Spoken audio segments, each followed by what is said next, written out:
કેમ આજે આટલા બધા ગુસ્સે થઈને આયા છો? મૂક ના, અત્યારે મારે વાત કરવાનો મૂડ નહીં. અરે શું થયું એ તો કહો. પણ મારા છે ને નોકરી હવે કરવી નહીં, મારાથી સહન થતું નહીં હવે. કેમ, શું થયું? કોઈ જોડે ઝઘડો કરીને આયા છો?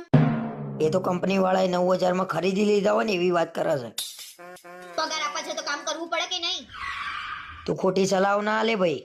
હવે તારો ધણી ધંધો કરશે. શું ધંધો કરશો એ તો કહો. પકોડીની લારી કરીએ તો કેટલું મળે? 500 રૂપિયા તો દરરોજના મળી જ જાય. હવે તમે પકોડીનું કરશો એમ ને? કોઈ પણ ધંધો નાનો ના કહેવાય, ધંધો ધંધો કહેવાય. અને અત્યારે ખાણીપીણીમાં બહુ તેજી છે. આપણે નાસ્તાની દુકાન કરીએ. કેમ આવા વિચાર કરો છો? તમારી નોકરી છોડી દેવાનો ઈરાદો છે? અરે હા, છોડી દેવાની છે એટલે તો ધંધાનું વિચારું છું. એટલે ટૂંકમાં તમારે ધંધો જ કરવો છે એમ ને? વાંધો નહીં, કરી નાખો ધંધો તમે. આ વખત ધંધો થઈને રહેશે. અને જોરદાર નાસ્તાની દુકાન ના બનાવું ને તો મને યાદ કરજે. આપણે સરસ દુકાન બનાવીશું. પણ તમારી જોડે પૈસા કેટલા છે એ તો કહો. 10,000 જેવું રોકડા પડ્યા છે અને 20-22,000 જેવું ખાતામાં પડ્યું હશે. 30,000 માં તો ખાલી દુકાનની ડિપોઝિટ જ ભરાશે. બીજું બધું કેમનું કરશું એ તો કહો. અરે એ તો બધું થઈ જશે.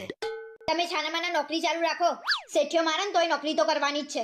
અને મારા દાગીના તમારા જોડે પડ્યા છે ને એ મને આપી દોજો. મારા મમ્મીને ઘેર મોકલાઈ દઈશ.